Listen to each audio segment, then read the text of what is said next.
Tonight I'm going to be doing Gyoza dumplings, so they're type of dumplings where you steam and fry at the same time. So it's one of my favourite dumplings, so this is what we're going to be doing on tonight's video.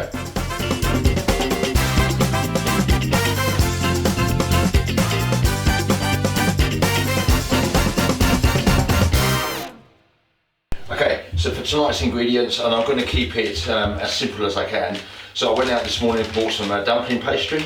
So that I'll just buy at the local Asian shop. And then I've got one egg. I've got chilli, garlic. I've got some cabbage, and I'll explain how I've prepared that in a minute. Some lemon.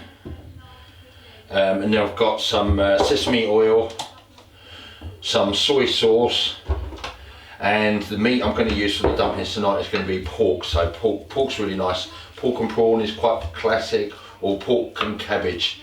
So first thing I did, and spring onion as well, not forgetting the spring onion. So I've got 3 spring onions here.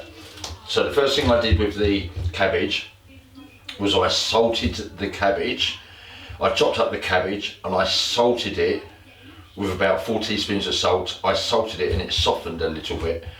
So I've left that, I did that about 4 or 5 hours ago. So that, and I've just washed off the excess salt and just squeezed off the water. Okay, so that's the cabbage. So first thing is we've got our pork mince. We're just going to add the cabbage to the pork mince. And then after that we're just going to chop up some spring onions. Spring onions we're going to slice up.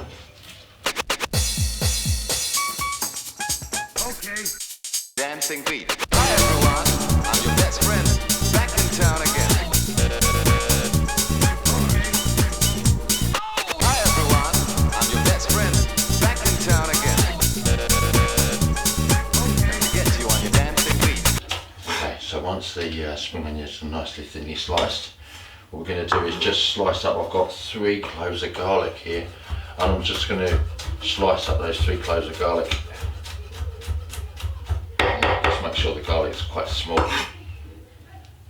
And now I've got 1 chilli. So with the chilli, we're just going to slice the chilli first, and then afterwards I'm going to go over with a knife with the seeds in it as well as just 1 chilli. So just make sure that chilli is nice and small. Okay, so now what we're going to do is add the spring onions, the garlic and the chilli to the pork and the cabbage. Okay. Be really nice with some fresh ginger as well. Now, because the pork creates a bit of liquid when it cooks, just to avoid that liquid, I suppose, just coming out of the dumpling and burning your mouth, I'm just going to put a bit of egg yolk, and the egg yolk will thicken any of the liquid that comes out from the pork. So I've got 1 egg yolk, and then we're going to go in there with a bit of sesame oil. So some sesame oil. Okay, and then some soy sauce. So the soy sauce will be like our seasoning. So that will be a bit salty. So we go there with a bit of soy sauce. Now once I've got that, I'm just going to mix that all together. So you can use a wooden spoon for this. I'm just going to move on to, I've got these disposable gloves, and just make for, when you've got something like this that you just want to mix together, just makes it nice and easy. Cool.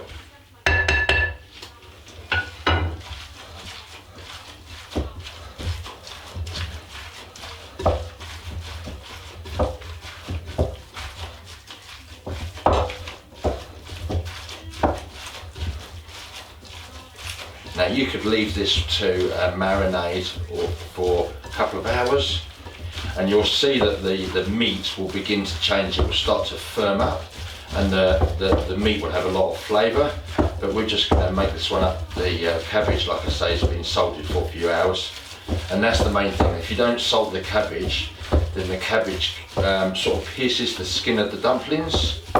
So just mix that well together.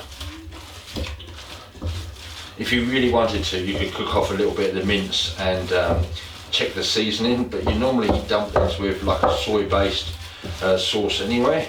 So that's our mince ready. So yeah. Okay, so when it comes to filling the dumplings, first thing we're going to do is we're going to put about a heaped teaspoon of the mince into each of the wrappers.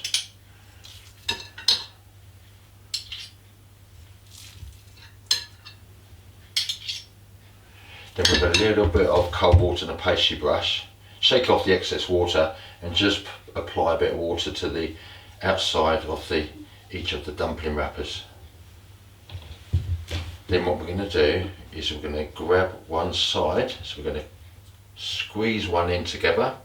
Now this side is not going to get folded, it's just going to be the far side.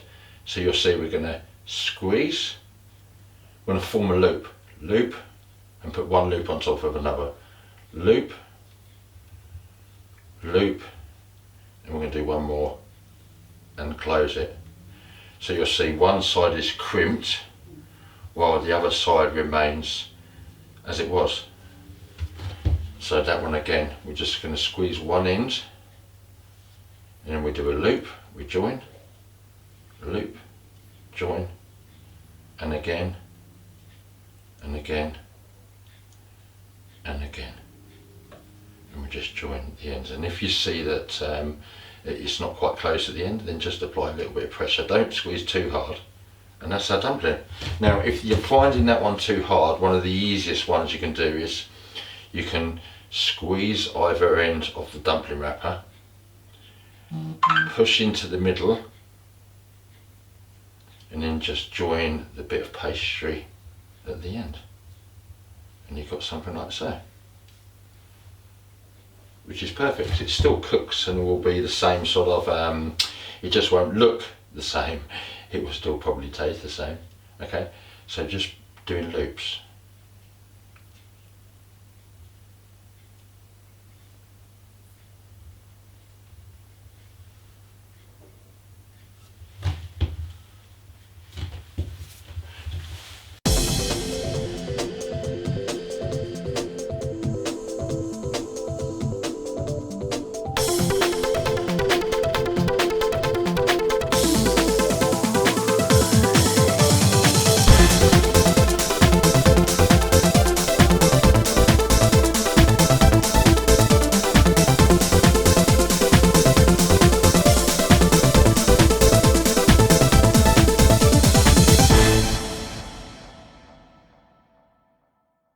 Okay, so when it comes to the cooking of the dumplings, what you can do is you can do it in a frying pan with a lid, or I mean, I've got this this pan here. It's like a sort of casserole dish, I suppose. As long as you've just got a pan with a lid, that'd be absolutely fine. Or if you just got a frying pan, you could use some tin foil maybe to go over the top. So we've got our dumplings. I've got a little bit of oil on the bottom of the tray. I've got it on a nice high temperature. So all we're going to do is, we don't need to wait for the oil to get hot. We can just lay our dumplings. Try not to have them too close to one another, just they will grow a little bit. What we're going to do is, we're going to fry them a little bit, and then afterwards we're going to add some water and they're going to steam. Now as they steam and cook, the water will reduce. What we want to do is we're going to take the lid off when they're cooked, and then we're just going to reduce the last bit of that water so that the dumplings go crispy. So at the moment, just got a little bit of oil, okay? And we've just got the oil and the dumplings are spaced nicely apart, so we're just going to leave them like this. So I've got the induction hob. It goes from 0 to 9. I've put it on number 8 because we want to produce some steam here. Now, you could add water right at the beginning and make them crispy at the end, or what I do is I just make them a little bit crispy at the beginning and then I add the water, and then I finished making them more crispy at the ends of the cooking. So the total cooking time for the dumplings this size, see they're starting to go brown already? Yep. Once they start to go brown, and they don't need to be evenly brown all the way over, now we're going to add some water. So add some water to the pan and stick the lid on top of the pan and let them steam. there's water in this pan anyway. Water will collect at the edges. It will caramelise more once the water starts to evaporate. So you can use a spatula, and you just want them golden on the bottom. So once they're golden on the bottom like this, depends how crispy you like it, just sit there ready. So golden on the bottom, just going to take them out, golden.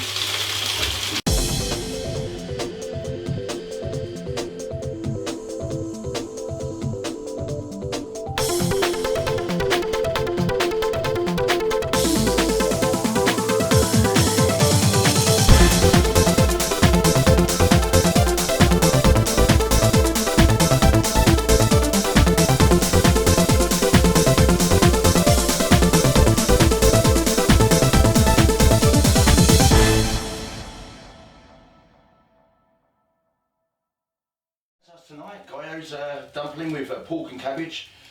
Oh, you can make up these, and if you wanted to, you can make them all up, and you can cook them the next day as well. But they're really nice, even for canapé, or you can have them in a soup, or just like tonight, we're just going to have it with a side salad, but we're just going to have it sweet chili, ginger, and soy. So that's us tonight.